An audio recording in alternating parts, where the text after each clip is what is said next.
okay, thank you. I have a solution. Now I'm going to go do this thing. So it kind of drives the reader into empowered action, I would Right. say. It solves the problem with specific actionable steps that can be completed in, a reasonable amount of time. Right. Right. Hello, writers and crafters. I'm Valerie Isan. And I'm Eric Mertz. And this is episode 186 of the podcast. It is May 7th, 2025, as we record this. And today we're talking about writing nonfiction. What elements are needed in a nonfiction book to make it a hot seller? We want to thank our existing patrons for believing in our work offline and here on the podcast. You can become a patron of the arts and of us at patreon.com/Valerie Isan and patreon.com/Strange Air Stories. We got lots of goodies over there. Go check out the benefits and the And next. content. There's just stuff there. There's just stuff There's there. there's Yeah, stuff. there's stuff. Come read some novellas. Nice. And you just released the second one, right? In your new, Yeah, I released that I think Monday. yeah, Monday. I've got to say, yes. Patreon could be a lot more. I've heard this complaint that Patreon's not great for fiction writers, and I would agree. It's very hard, like kind of it's very hard to put a book out, like to put out written content and make it like engaging. It's kind of more of a visual thing. I'm starting to find it's more for like video and audio. It's a kind of a better I don't service for know. I that. When would I would disagree. Why is it any different than like, I mean, Kindle Vella doesn't exist anymore, right? But isn't that basically the same thing?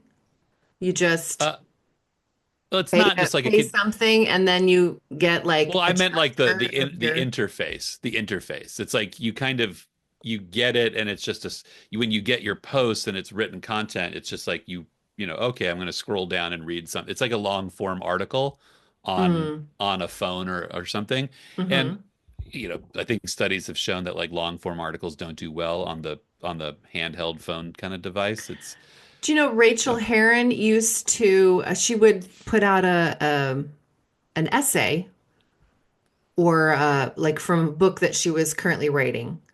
And and the way she did it was she would put in the book funnel link at the top right. and then also put in. So if you were someone who didn't like to read on their phone, you could just Hmm. download and read it on your Kindle or on your, e-reader. Interesting. So that's a tip. It worked really Interesting. well. I preferred that, so that's what I did because I don't like to like I'm not gonna if I'm checking my email, I'm not gonna stop and read a, 20 page, Right. That makes chap sense. Like I think book or more something. in this case, more is more. Yeah. Okay. Cool. Cool idea. Cool idea. All right. So what's up in your world? Like the pre-order for Shadow Signals is It's still rolling. still rolling. Okay. Those arcs go out in the morning, so yay. That's always the big like.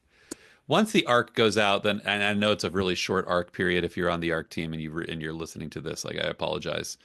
Um, but it's always that's when it's out. That's kind of when the book is out. Once people are going to read it and care about it.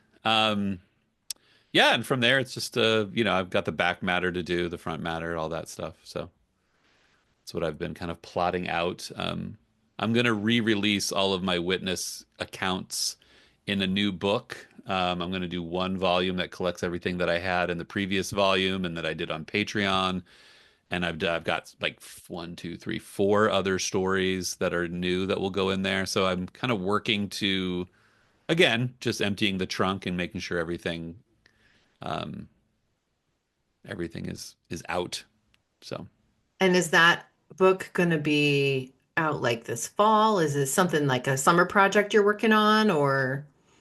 I think that book will be done sooner than that. I mean, I have like all the content is written. Um, there's four new stories. I've written three of them, so those should be.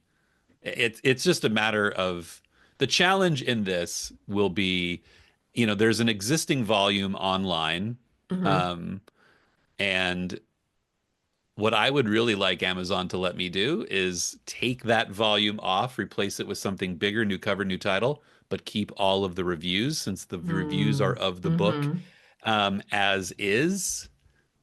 I don't know if they're going to let me do that. So it Nope. will depend Because you need a on. new ISBN and like, I don't know. I'll see what they say. The digital copy. So what I think I'm going to do is like, yeah, I'm going to be a little more wide with the print copy, like in and than I have been. It's going to mm-hmm. be kind of my first experiment with broad. Ooh. And this one, like I've been doing the arithmetic on, how to sell print books and make money. And so this is going to be my first sort of like does the math, of the markup and the giveaway costs and like, how does that math work out? I'm going Mm-hmm. to take that's that is in part the business exercise here is like what does how do you take 100 book order and what do you profit off of it and how many do you realistically sell when you bring them to book fairs or you bring them to these things. So I'm hoping that publishing it this summer, kind of playing with it through the late summer and fall will give me an idea of like the economics of print books. Um, the reality of like, I don't know, kind of romantic idea of like you show up at a conference with your trunk of books and you open it up and then everybody gathers around and buys, you sell out. And Mm-hmm. like, what does the economics of that look like? Because you do see when you go to conferences, you see the writers and the people that are presenting that have books for sale. They really are there at the table. They're interested and engaged in selling books. So, what is it? Yeah, we'll see. To be continued. We'll do a podcast on it where Erick talks about the economics of print books and how, just sort of the basics of this exercise. Because I think there's more there than I've given it credit for. I Mm-hmm. think I think you probably get a bigger volume of sales in ebook, but you probably get more fans from print. That's what I'm kind of hoping. So we'll see. All right. And I there's am, some, wait, oh pause. yeah. There's some, the four new stories that are going in this one are maybe the best four stories in the whole bunch. Like when I went into the trunk to find the stories, the new stories that I wanted to add, I was like, how Uh-huh. did I not write this one? This one's so good. How did I not write this one? This one's even better. So get ready. Sweet. I've got a story about a writer. I Okay. always dig those. I've got a story about a writer. I've got a story about a jukebox. Um, I've got a story about a fire lookout tower. Ooh, So they're good. It's going to be good stuff. nice. I am also doing back end stuff. I'm learning how to do, I've been on Instagram forever, but I haven't utilized all of the marketing tools that the business account allows. And I like don't even know how to do Instagram stories or, all that. So I was meeting with Right. a social media expert from, her name's Kat. She's from Tidal Bay Media. She's in Nova Scotia, actually. So I was talking with her over Zoom, and she was teaching me how to do Instagram stories, and she's really easy to talk to. So I shout out to Kat and anybody that wants to check out Tidal Bay Media. And I've been like doing updating my passport, like renewing my passport. I've got a new chiropractor. I've been doing monthly reflection. I cleaned out my carport. You can now buy Smell the Blue Sky in print once again. Like it's up Nice. there and you can order it from any bookstore. Um, so that was nice. I got all three of my books. Um, I've published more than three. I've published like six, but I need to get the print out for the next. I have two book ideas or not ideas, projects that I'm kind of concurrently working on. One is Finish and Focus, I released last year, and that's Hmm. just an ebook format. So, and you can get it free on my website as a loss leader or whatever. But when I go to conferences and speak about like aligned author or, like accountability or something like that, a planning or goal setting, I want to have, like a physical workbook to be with me in the, in the class so they can be working on it like in the workbook.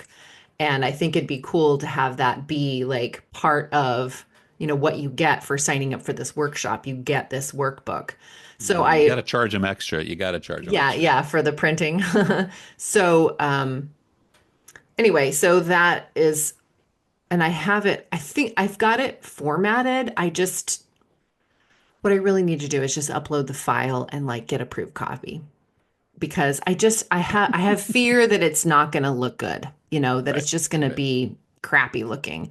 And I love vellum, print vellum, but it I don't love the workbook workaround with vellum. Like there isn't a way to like add lines, like for a journal or for a workbook or something. So I had to like go in and just do the underline key,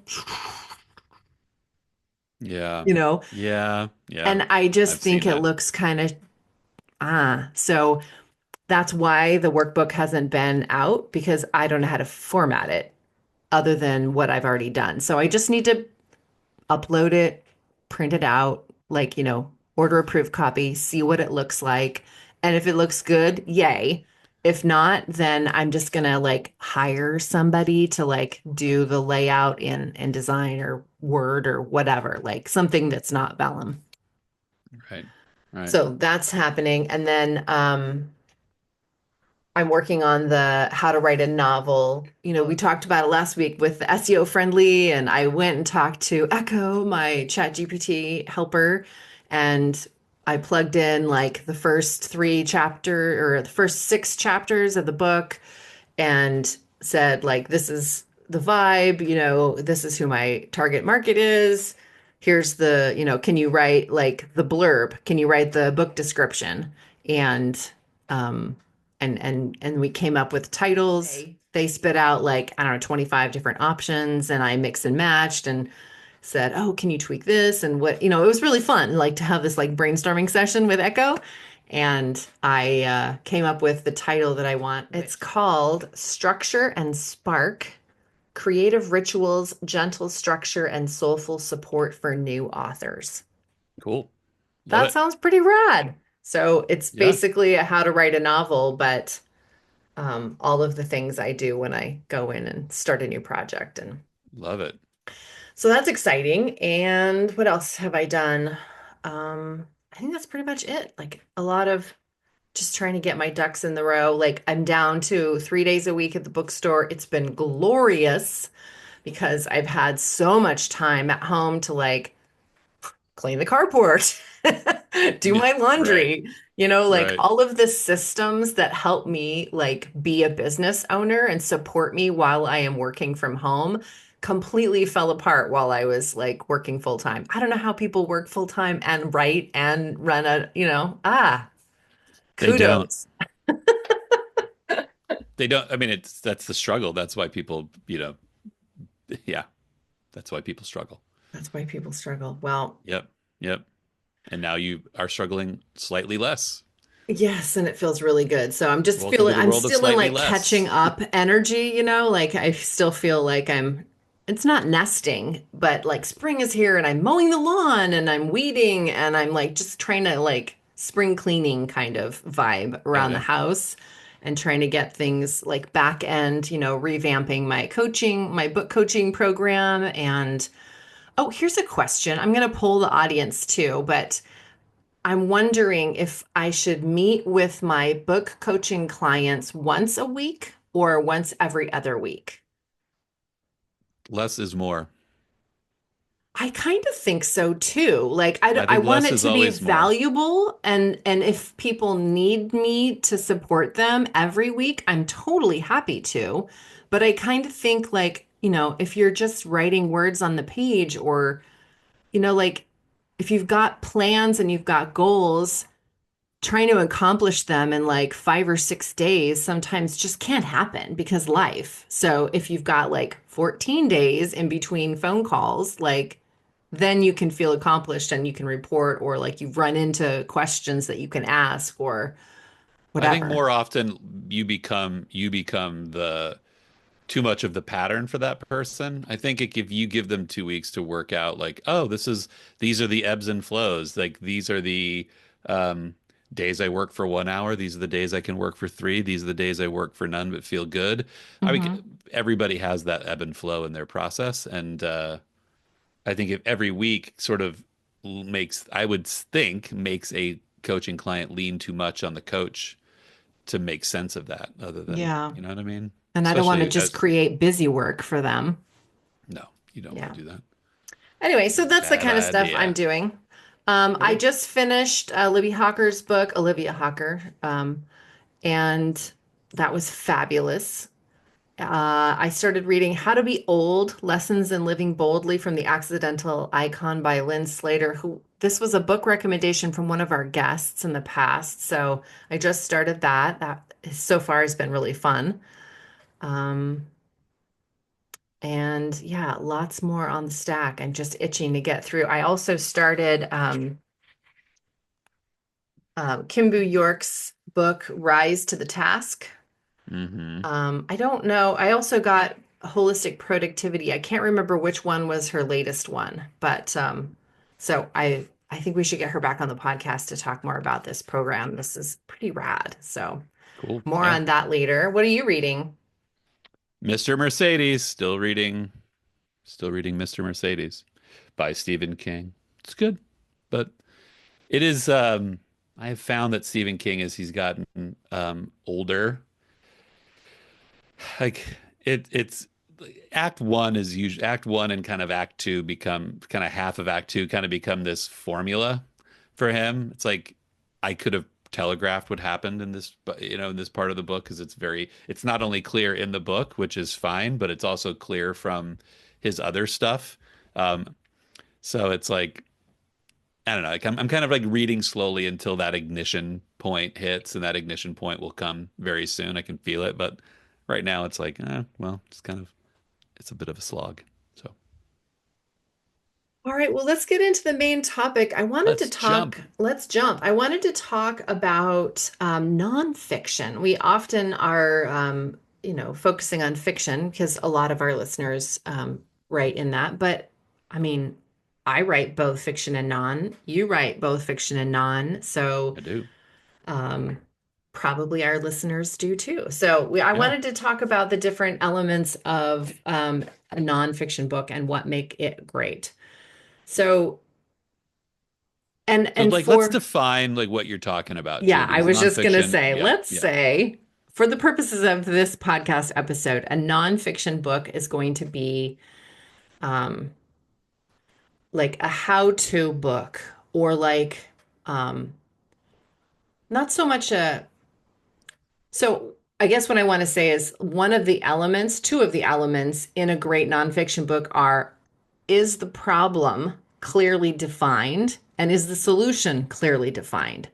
So I've read like parenting books before that were super inspiring and like talked about like the problem with this, and I'm get totally on board. I'm like, yeah, that's right. I want to parent differently because this is blah blah blah blah. But then like they never give you the answer at the end. Like, all Right. right, thanks for making me feel shitty as a parent. Okay. I Right. want to change, but you didn't give me anything at the end to do.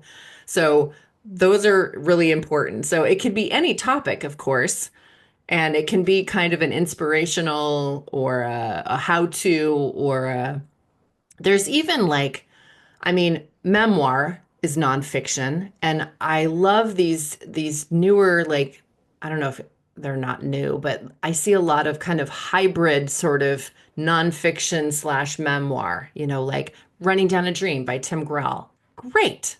Wintering, Catherine May. Great. Like Born to Run, Christopher McDougall. I just blanked on his last name. But yeah, they're memoir, but they're not, like they're narrative nonfiction. Right. So they kind of blend like their own anecdotal stories or like the time when I did this, but here's all the facts around it too. And here's how you can do it too, or whatever. So that's what I'm thinking of in nonfiction.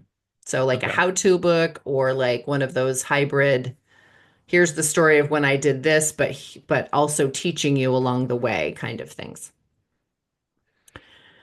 Yeah, So and those how-to books, like it's clearly like that's the marketing is the question is like if the question the book poses is that if that's your question, then that book is for you, right? yeah, and that's why How marketing to write a book blurb. nonfiction, yeah, is so I much don't buy that easier. book unless I, yeah. Yes, I Mhm. always tell people that. It's so much easier to market nonfiction because people are looking to answer questions. Right. So, first thing, have I clearly defined the problem? So, if it if a writer does that really, really well, then that's gonna you're gonna the the reader is gonna see that right away. Like you said, like they're looking for it, they find your book through the SEO, through the title, whatever. And when they start reading the back of the book to say, like, is this book for me? It's clearly defined. Yes, this is the book you're looking for because you have this problem too. It's Yeah, not vague, it's not broad, it's not narrow. It is a pain point, I guess. right. Right. People Right. are clamoring for a solution because the pain is unbearable. So Right. that kind of the audience is purposely targeted. Right. I So mean, if you go look at, I mean, especially in this world of books about writing, it's like it is like a Q, like the titles are basically a Q and A promise, like newsletter ninja or, how to market a book or all those things are they immediately identify the question of like, how do I market a book? It's yeah. and then obviously at the end of the book, there has to be a solution. And clearly defining the solution is going to help the reader elicit action, like, okay, thank you. I have a solution. Now I'm going to go do this thing. So it kind of drives the reader into empowered action, I would Right. say. It solves the problem with specific actionable steps that can be completed in, a reasonable amount of time. Right. Right. And Otherwise, I think that the key to it, like I'm looking on Amazon right now at the ones I've bought, and it's like, Newsletter Ninja, how to write the blurbs, all that stuff. Like one of the things I find that these books successfully accomplish is it doesn't it presents the problem. You have a newsletter and you want to make it work. How do you make it work?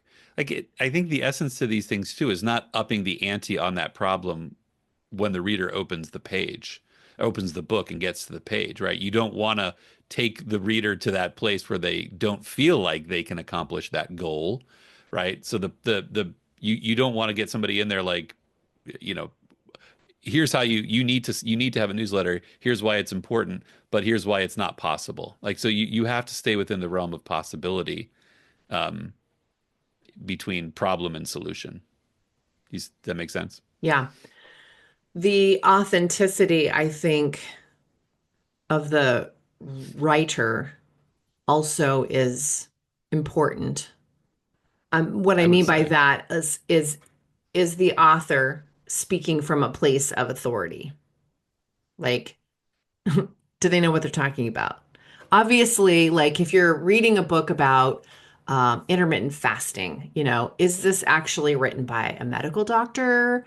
What are the credentials? Like, do I want to learn about intermittent fasting from a personal trainer that doesn't have any, like, yeah, maybe they've Yeah. been intermittent fasting for years and it's worked for them. So, and I have actually read books written by people that are not MDs about intermittent fasting. And it becomes more like a memoir then, like here's about my time doing this, and here's my, resources if you want to learn more about this. This is my take on it. Like there is authority in that because it's something that the author has experienced firsthand and they're talking about their personal experience with it. That I still think is valid. Like there is authenticity certainly there, and there is Well, I a think fair amount of authority, but is it the authority that you, the reader, are going to resonate with? I think anybody who's writing about a complicated topic like writing a book, losing weight, making better relationships, training a dog. Like these are difficult things. I only say training a dog because mine is clearly not trained. And she's out there barking and making noise. But like you have to, I don't think anybody can be credible if they present this is the only book you'll ever need Right. in order to lose weight, write a book, train a dog, make better connections. I think everybody like I think that's the credibility that especially in this audience it's driven by SEO. If you go in and put in any one of these problems, there's not one book, there's hundreds. So if they're going to buy your book and they're going to get in there, they have to feel like you're both experienced and you know not a snake oil salesperson. Right. And so research does have to go in, and the reader has to know about that. So having cited sources or um, just, Personal or even just experience. saying like, hey, in the case of delay, not deny, delay, not, yeah, I think that's how, what, anyway, she wrote a book. She's the one that wrote the book about the intermittent fasting that I read. And she's not a medical doctor. That was just her experience, but she did a lot of reading. And so in the back of the book, like there's all these resources and all this, books that she read, like a bibliography, like all these books that she read by medical doctors and how she learned about the process. So that does lend credibility to the author, even though she's not a medical doctor, because she did her own research and she's supporting you doing your research too. Like, hey, maybe I'm not the expert on this, but these people are, and you can go and check that out too. So I I think think that readers helps fully bridge the gap. You know what I mean? Yeah, I think readers fully understand that. I mean, at this point, I think we live in a world where, you know, there's a lot of experiential experts out there, not necessarily, credentialed experts. And I think a lot of these things like don't really require a credentialed expert, right? Like we go back to, I think to me, like Newsletter Ninja is maybe the best of these books where, I have for me that I've experienced, like I have a problem, go find the solution. That's the book. Like, Tammy Labrecque is not she wasn't a big five marketer. She wasn't like any of those things. She's a person that did it experientially, Mm-hmm. trialed and erred in all the ways that we trial and error, Mm-hmm. and just figured out the way to make that trial and error work. I think readers gone are the days of like, is he a PhD in newsletter marketing? If not, don't buy the Don't, book. right? Yeah, those Snake days oil are salesman. Yeah. gone. Yeah. I think the most important for me as a reader is the premise and the hook. Like, yeah, I can read Newsletter Ninja by Tammy Labrecque and And be, you should. oh yeah. And did you read the second one? I've read both of those books, Yeah, yep, I did. and she's got a really great like voice. When she's talking, it's very approachable and personable and funny and lighthearted and knows her stuff. But I'm maybe not going to pick up a book on newsletter marketing written in a different voice that's more academic and, so, but that's my personal preference. So the hook, I guess, needs to be strong enough that a reader doesn't want to put the book down. Like it's still the same as like fiction. There still has to be a a reason. The reason is the problem. That's why you pick up the book. But the hook is going to be, do I want to do I want to hear the solution from this person? Yeah, the solution has to be on the page. It can't be off the page because as soon as you get the reader off the page of your book onto something else, then it becomes like, well, why am I reading this book? They just sent me to five other places that have the same answer, right? You want that authority to remain in you. Yeah, but I'm talking more about writing style at this point, I guess. Oh, Like, okay, okay. is it hooking me? Is this interesting? Like, where's the initial anecdotal story at the beginning of the book that tells me, okay, we're going to go on a journey here and I'm going to Right. learn how to do this now. and this is the guide that I want because he's Or funny gal and or woman or right, yeah, the person. the person. So is your voice in there? Is it unique? Is it Yeah. engaging? Is it provocative? Like that's the hard part to add to nonfiction so that it doesn't become dry and And it doesn't sound like you're relying on that voice either to keep the reader engaged. Like you could sit there in anecdote land and tell stories about your failed newsletter for page upon page. That's not going to hook the reader into you being the solution to the thing. So there has to be this balance of yeah, if any mixing one of in. these elements are not in the nonfiction book, then, just kind of doesn't it falls flat somewhere. Like, yeah, it could be great engaging voice, but if there's no answer at the end of the book and you didn't solve my problem, then you're not going to word of mouth recommend it to somebody else to read it. You know what I mean? Yeah, and I think this is where you got to know your audience, and you Yeah. probably got to test market the book quite a bit because that balance is and we were talking about this before hitting record, like knowing what you know and knowing what the reader knows and making sure that they get that is can be difficult as an author. So I think it would probably behoove you to get some test readers, get some people looking at the thing to make sure it looks and feels right. Other things that I think share the story element aspect between fiction and nonfiction are the emotional tone and the pacing.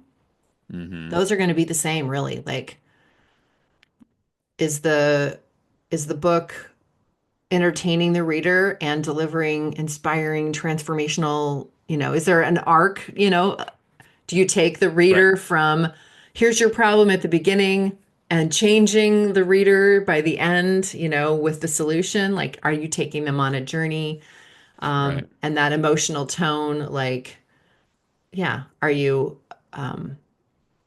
there's still themes and that relate to the lives of the character or the reader, I guess, Yeah. in that emotional tone, making a change, sharing their journey with others, like that stuff is kind of the same, fiction or non, like taking them on that journey.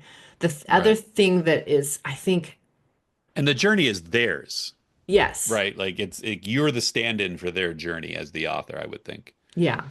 Yeah. And then in closing, I think the other thing that people might get hooked up on as a writer trying to craft this nonfiction book is the organization of the book. Like, is it Mm. logical?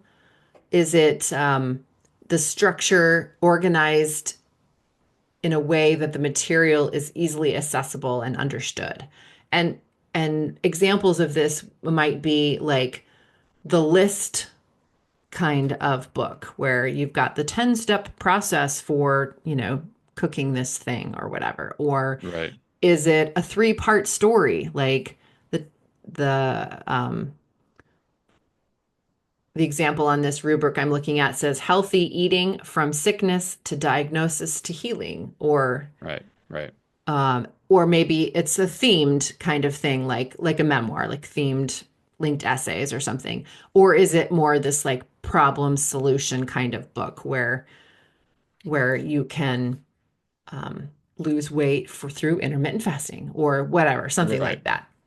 So Right. coming up with the way you're going to organize it and making it be logical and accessible to the reader. Right. Again, and I think that really comes down to knowing the audience, right? Because the weight loss journey and the book writing journey and the newsletter journey are three different journeys, and there's not, they require different emotional, hits, and there's different accomplishments, that they come at different places. So yeah. So that's kind of all I wanted to say about nonfiction today, really, just hitting those important points in the story element of the nonfiction, the problem, the solution, the premise, the hook. Are The you journey. Yeah. writing as a writer? Are you authentic? Have you done your research? Are you organizing this book well so that people can understand it and find the answers to their problem?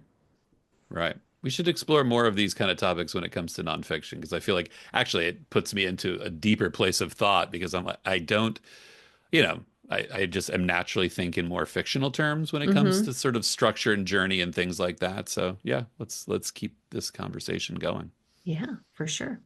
Next week, though, we're going to talk with some Ooh, guests that also have a podcast, that also co-host a podcast. And we're going to be talking about anti-hustle culture, which I'm really excited about. love it. Can't wait. All right. Well, we have totally run out of time, so we will see you next week. Bye for now. Take care.